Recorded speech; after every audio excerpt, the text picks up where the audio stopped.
Hello, my dear friends. Let's begin with the chapter 6, Money and Finance. Here, the author is referring to an incident that is said to occur in the year 2046. The year 2046, the place somewhere in the world. A man in his 60s is talking to his granddaughter, Anita, 10 years old. Their dialogue follows. Grandfather: Anita, did you have fun at school today? Did you learn anything interesting? Anita: Yes, Grandpa, we studied some history, but the teacher talked about something called money. What was money? Grandpa: Anita, in the old days, long before you were born, when I was a young man, we had these little pieces of paper that had different designs and colors and numbers written on them. We called these pieces of paper money. Anita: Grandpa, did you like to play with these pieces of paper you called money? Just like I enjoy playing cards, which are little pieces of paper with colors and numbers on them. Grandpa: No, Anita, we never played with money. It was too precious to play with. Anita: So, if you did not play with them, then why did you have them? Grandpa: Well, everyone needed money to buy things. When you went to the store and bought anything, you had to pay for things with money. Anita: This is strange. And what if you forgot to take your money with you? Grandpa: Then you couldn't buy anything and you would have to come home empty-handed. Anita: But wouldn't the store sell you some money? I can buy my playing cards at the store, Grandpa. Grandpa: No, Anita, money was different from playing cards. In fact, it was different from anything else. You needed money to buy everything else. Anita: Why was it different from playing cards? You said it was pieces of paper with drawings, colors, numbers on them. I don't see the difference. So, why would the store not sell money? Grandpa: You see, Anita, if you go to the store and buy playing cards, you or your parents have to show your ID card or your thumbprint to pay for it. In the old days, we did not have ID cards, so we had to use money to pay for things. Anita: But did everyone still have thumbprints, Grandpa? Grandpa: Yes, we have always had thumbprints. Anita: Then why did you need money? Now let's discuss about the obsolete concept of money. The reason Anita has a hard time understanding money is because there is no such thing in the new world. Besides, why would anyone want to complicate his life by having to carry little pieces of paper and maybe some coins at all times? And you never knew if you had enough, or what if you forgot to carry any money? Let's talk about the illusion of money. What is money? Money, as we presently know it, has no real value. There used to be a time when most paper money was backed up by an equivalent amount of gold or some other precious metal. But those days are long gone. Nowadays, governments and central banks of various countries just print as much money as they like. There is no limit to how much money they can print, so the pieces of paper lose their value. For example, think of the US dollar. There is absolutely nothing to back up the US dollar except the full faith and goodwill of the US government. Did you know that USA as a nation has been bankrupt continuously since 1913? How much goodwill can a bankrupt nation have? Besides, the Federal Reserve Bank of the USA is not owned by and has nothing to do with the US government. It is owned by private banks. Let's talk about printing empty promises. Throughout our history, many countries have printed and continue printing as much money as they like. This paper money goes into circulation, but its worth keeps going down further and further. Even in the last century, there were many cases of currencies that became so useless that one had to carry a wheelbarrow full of paper money just to buy a loaf of bread. And some of these currencies literally keep losing their value every single day. Then there are many cases in which the currencies became so devalued and useless that the governments decided to print a new currency. In one case, one unit of the new currency equaled 1,000 units of the old one. So, what is the true value of that paper money? Let's talk about running to the bank in South America. Two different friends of mine from the USA were working in two different South American countries in the latter part of the 20th century. Both of them were getting paid in the local currencies, but being foreigners, were allowed to officially convert their earned money into US dollars. Separately, both of them related identical experiences to me at different times.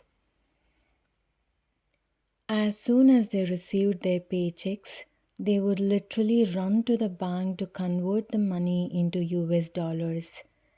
Invariably, the lines at the bank were long. Many a time they had the experience that from the time they reached the bank to the time they reached the bank teller window, the exchange rate would change. I repeat again, many a time they had the experience that from the time they reached the bank to the time they reached the bank teller window, the exchange rate would change and they would get fewer US dollars for their paychecks. So, what is the true value of that paper money? Let's talk about the German mark, a wise investment. During the First World War in early 20th century, Germany kept printing a lot of paper money, that is German marks, to finance the war effort. At the end of the war, the mark had fallen in value drastically. When Germany lost the war, the mark was at its lowest.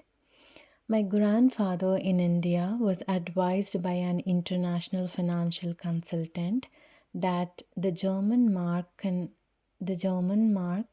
fall any further now that Germany has surrendered.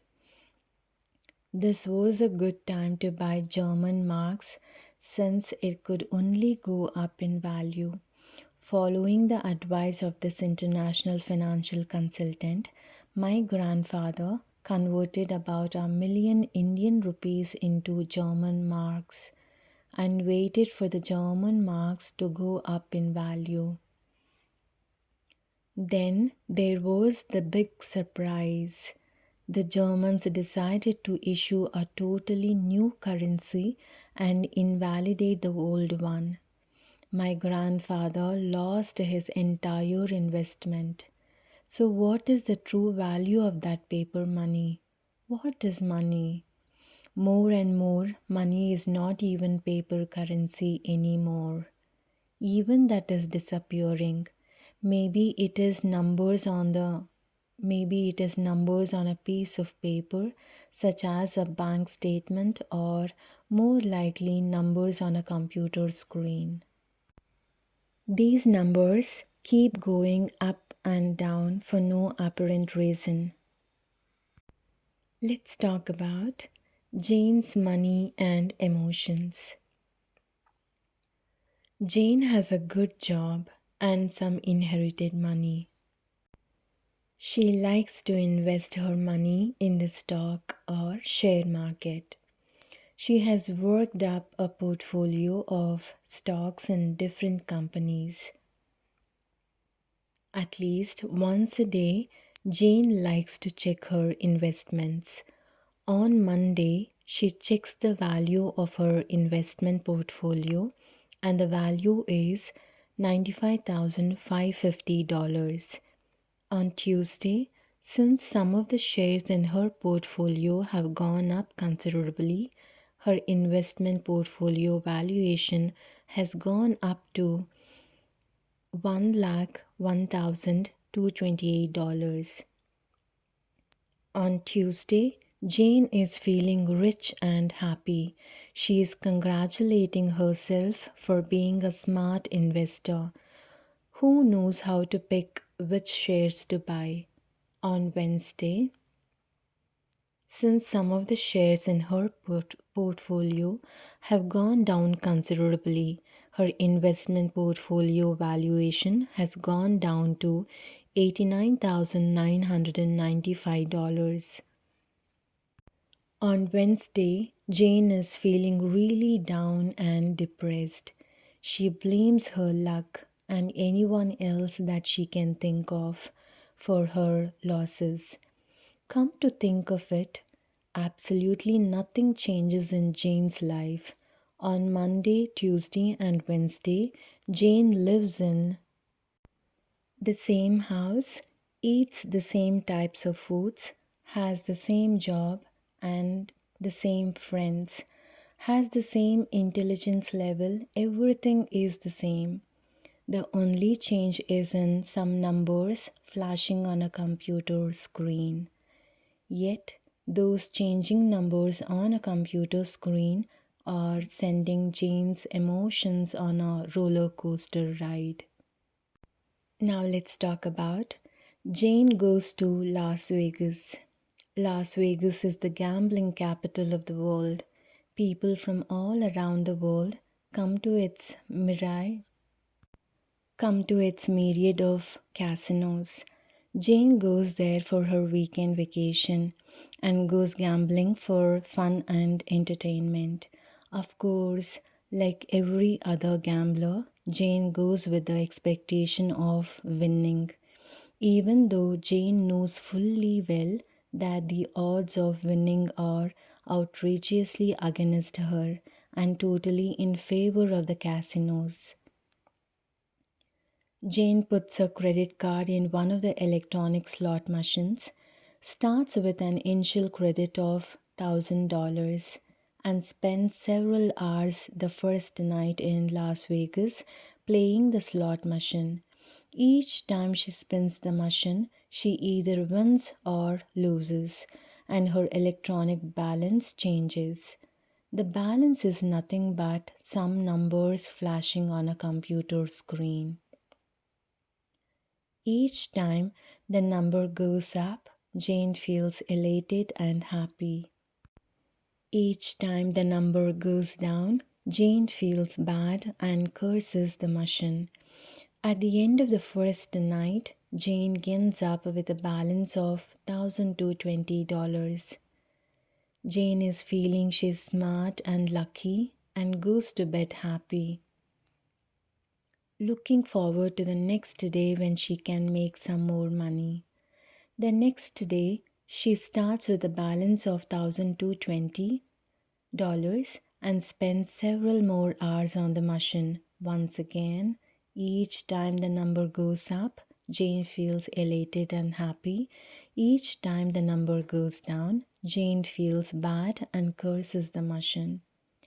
At the end of the second night, not only has Jane lost the $1,220 she started with, but she had to borrow another $500 and she loses that too. So she has lost a total of 1500 on her weekend gambling trip to Las Vegas. Yet, those changing numbers on a computer screen are sending Jane's emotions on a roller coaster ride.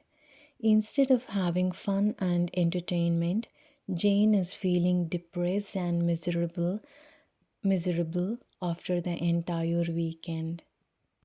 And all due to some flashing numbers on a computer screen. Let's talk about life without money in the new world. In the new world, there will be no such thing as money. There will be a centralized automated accounting system that will be universally accessible from every place in the world. Every person in the world will have a unique identification card, that is, ID card, that links to the person's account. This would be the equivalent of a bank account. The account will also carry a thumbprint of the account holder. Every place that you could think of spending money will have a thumbprint reader and an ID card reader similar to a credit card reader that will connect to the centralized automated accounting system. Every time you want to buy something, all you have to do is put your thumb in the thumbprint reader and the amount is automatically transferred from your account to the seller's account. This is similar to using a debit card today. Now, let us say you want to give your card to your daughter so she can buy things using your account. You can give her your ID card. However, to use it, she will still have to put her thumb in the thumbprint reader. So, for every transaction, there is a complete record of who made that transaction. Let's talk about who wants to steal my ID card. Imagine John finds or steals my ID card. Before I report my ID card as stolen, John uses it to purchase something. He uses my ID card, but he still has to use his own thumbprint for that purchase. He will complete the purchase without any problem. Later, I realize that my ID card is missing and I report it as lost or stolen. The central computer system marks it as lost or stolen. It instantly does a search to see if it has been used. It now finds that John has used it. The operator from the central system phones me to inquire whether I had authorized John to use the card. I tell him I do not even know John and did not authorize John to use it. Immediately, the central computer marks and blocks John's thumbprint. It also transfers the amount of the unauthorized purchase from my account to John's account. That means I have not lost anything no matter how many times John used my card. Meanwhile, John can no longer purchase anything anywhere since his thumbprint has been blocked. John is forced to make up for all the losses and apologize for his behavior. Let's talk about what if John doesn't have the money. There is no question of anyone ever running out of money since we are not using money in the first place. All we have is a system of debits and credits in a computerized accounting system. They are only changing numbers on a computer screen. Whenever you earn money or someone pays you, your account balance goes up. Whenever you spend money or buy something, your account balance goes down. The worst that can happen is that your account balance is negative. That is no different from your having a loan in today's world. Let's talk about but life is fair. The only difference which works in everyone's favor is that there are no bankers arbitrarily deciding who gets a loan and who doesn't, or how big a loan one gets. The system is set up so everyone's account can go negative if needed. No credit check needed, and no loan applications ever need to be completed or filed. Who needs those controlling bankers anyway? Let's talk about, can I run up a massive debt? Hypothetically, it would be possible to run up a massive debt. Call it a negative balance in your account. Practically, it would very rarely happen. This is because in the new world, everyone's thinking has changed.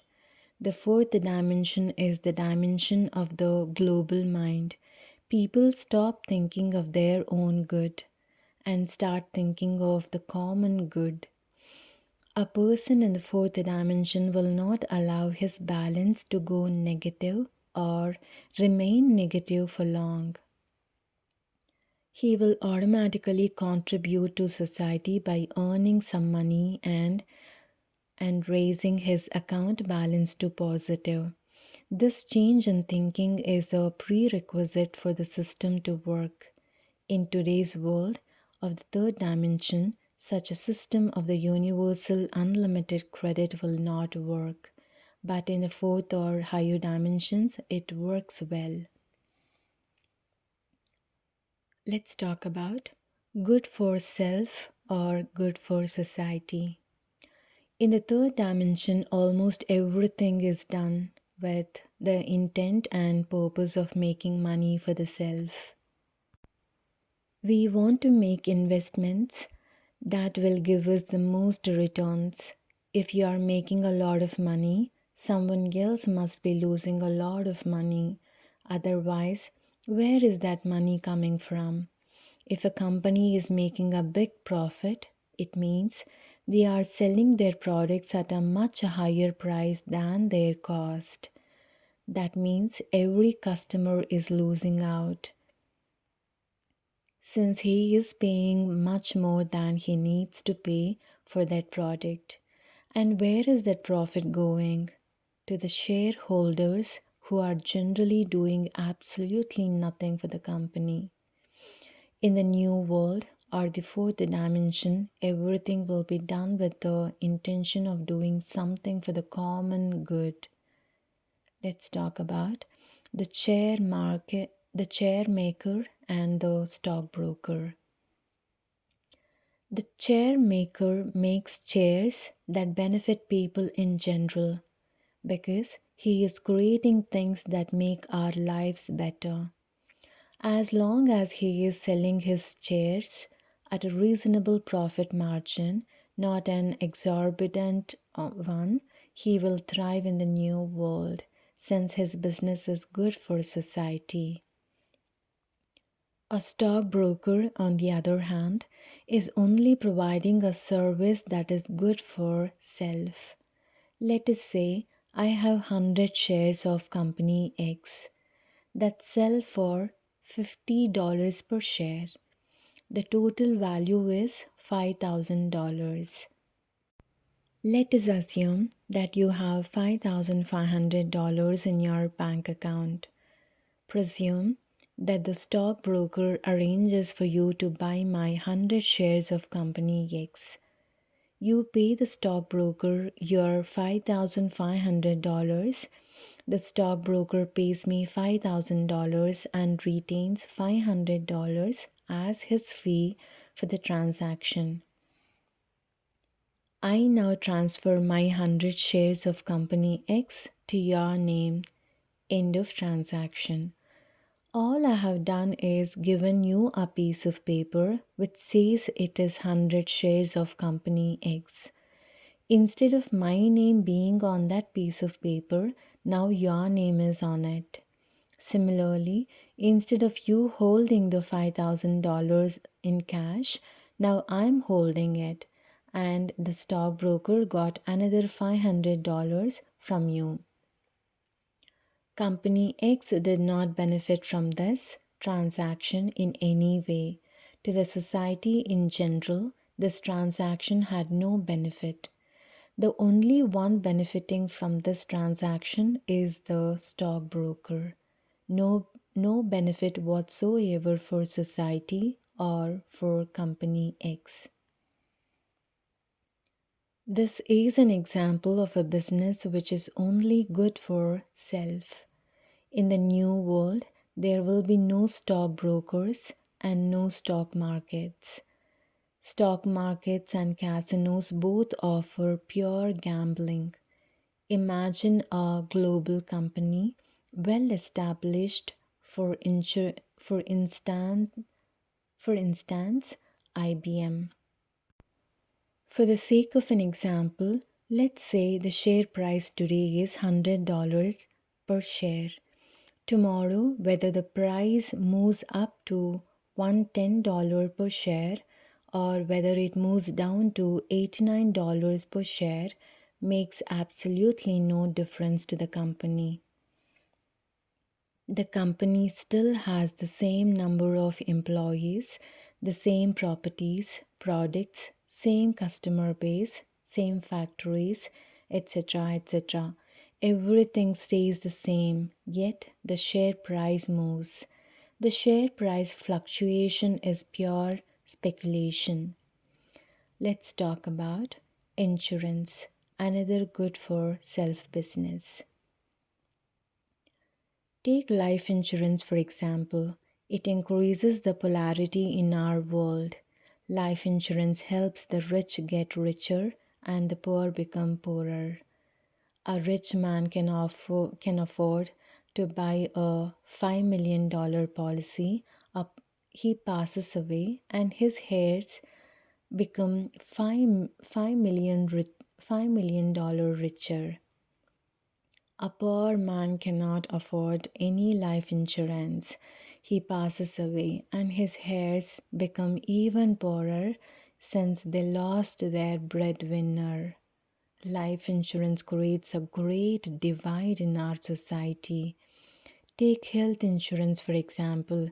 It says only the rich people need to be treated. The poor man cannot afford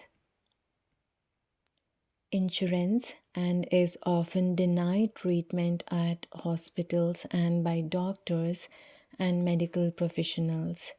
Health insurance says only the rich need treatment and the poor people's lives are not important. Why should a society not care for everyone's health? We can go on with other examples, but the story is the same. All the benefits accrue to the rich, the ones who don't need it because they can afford to pay for it. In the new world, there will be no such thing as insurance of any kind. All persons will be afforded equal protection in all areas. Human dignity will be back.